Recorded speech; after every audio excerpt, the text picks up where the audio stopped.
Como escolher um contador para a sua igreja? Olá, eu sou Murilo Tasca, você está no canal G-Tasca, canal especializado em organizações religiosas. Esse é o melhor vídeo que você vai assistir aqui no canal sobre escolher um contador para a sua igreja. Entenda, tudo que eu vou falar aqui é concernente à igreja, à organização religiosa. Muitas das vezes eu acabo falando aqui igreja, mas você que está assistindo esse vídeo, entrou aqui no canal pela primeira vez, entenda, tudo que nós falamos aqui na Getasca é para organizações religiosas no Brasil, independente da religião que você crê. É que aqui na Getasca, a maioria dos nossos clientes são igrejas, por isso que, até por força de hábito, muitas das vezes eu me pego falando igreja, mas entenda, quando eu falar igreja, eu estou falando de organização religiosa. Você que é líder de qualquer organização religiosa, entenda, o seu contador precisa entender da sua atividade. Ele pode ser um grande profissional na atividade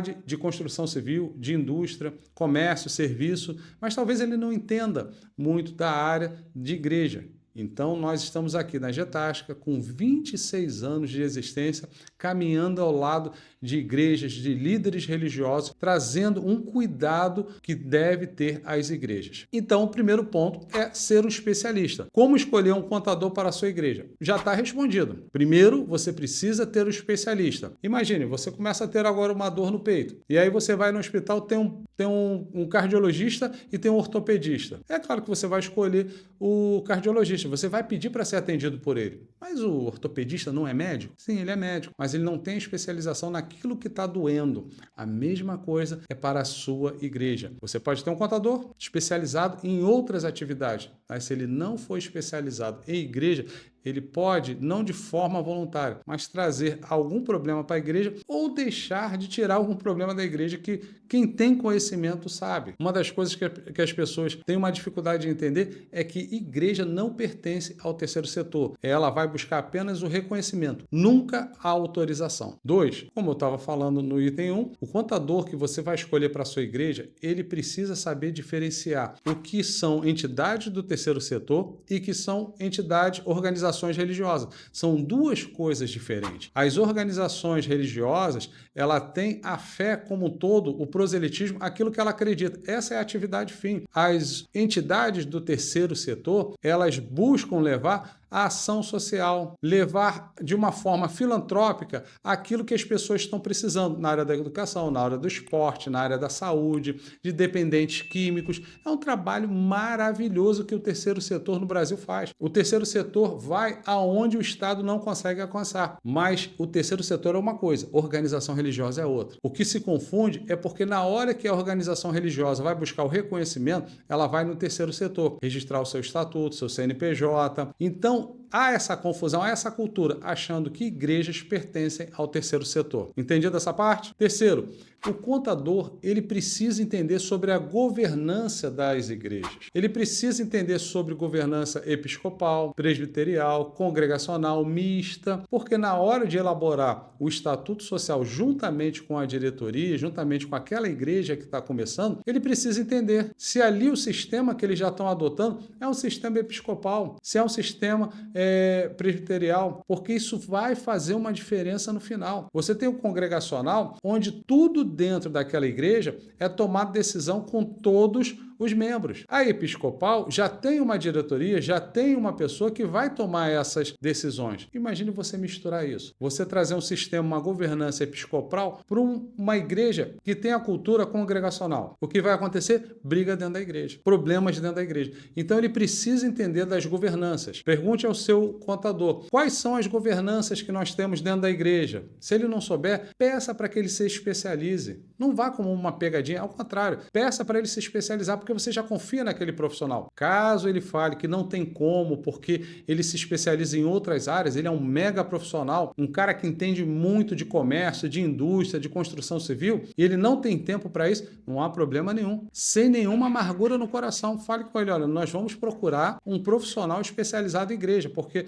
a gente quer alguém que cuide da nossa igreja e que seja especialista. 4. O contador que você vai escolher para a sua igreja, ele precisa saber a diferença entre CLT e fiel separado. Se ele não souber a diferença, amanhã você está com um pastor, um presbítero, um diácono fazendo funções que deveria ser de alguém, de um trabalhador registrado no regime de CLT. Ou então você contrata um autônomo, um profissional liberal e não faz as devidas retenções que a igreja. Porque a igreja não paga imposto, a igreja não paga imposto. Mas as retenções a igreja é obrigada a fazer. Porque no Brasil o CNPJ é responsável por reter, repassar e informar a Receita Federal daquela operação que houve ali de contratação, de prestação de serviço. Você contratou um engenheiro, você contratou um arquiteto, um eletricista, um bombeiro hidráulico, alguém para prestar serviço para a igreja. E ele é um autônomo, um profissional liberal. Ele trabalha no seu CPF. A igreja tem por obrigação reter o imposto de renda, o INSS e, em alguns casos, o ISS. Então, se ele não souber a diferença entre CLT, autônomo profissional e o fiel separado, isso pode trazer um problema muito sério para a sua igreja. Por isso que eu falo e repito e vou repetir em todos os nossos vídeos. Procure um profissional, contador, um jurídico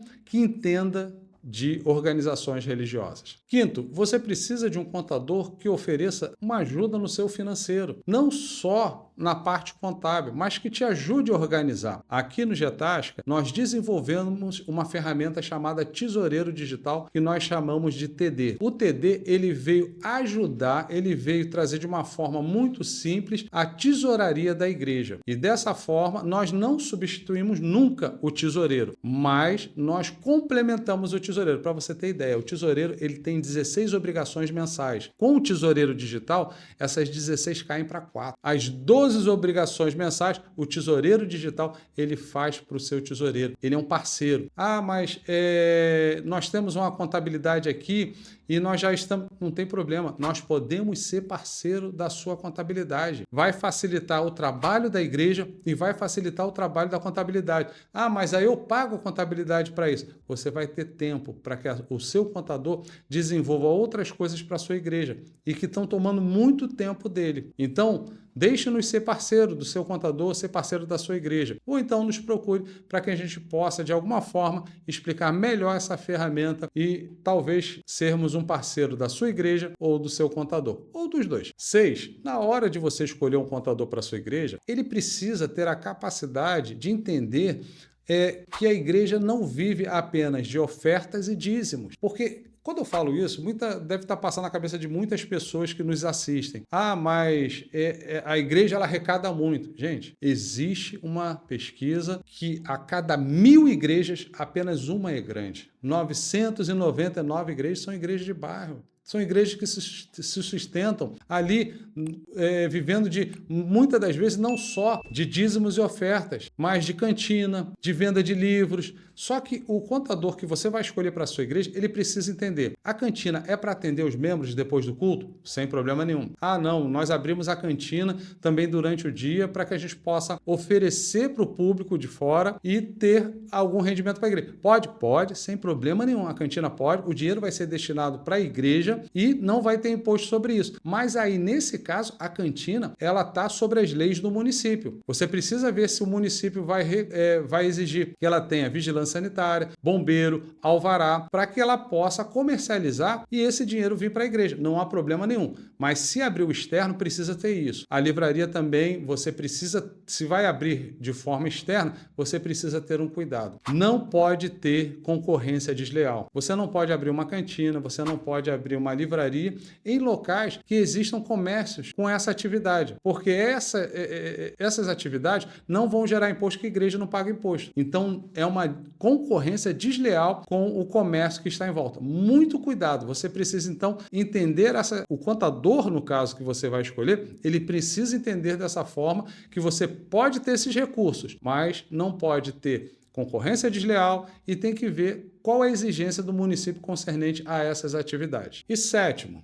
bata um papo com o contador que você vai trazer para ser o contador da sua igreja sobre liberdade religiosa. Procure saber dele o que ele entende sobre liberdade religiosa. Hoje, as organizações religiosas, não só as igrejas, não só o cristianismo, mas as organizações religiosas no Brasil estão sofrendo uma perseguição branda. Muito cuidado. Entenda mais sobre liberdade religiosa, porque é necessário para que você entenda como a democracia de um país onde a liberdade religiosa é forte, aquele país tem uma democracia forte. Aquele país que a liberdade religiosa ela está começando a ter uma perseguição, está diminuindo a liberdade, a democracia desse país ela está diminuindo. Muito cuidado. O termômetro de uma democracia é a liberdade religiosa. Quer saber mais? Fica aqui conosco, curta esse vídeo, comente, se inscreva, porque você sempre vai receber conteúdo de qualidade concernente a organizações religiosas. Que Deus abençoe vocês. Até o próximo vídeo.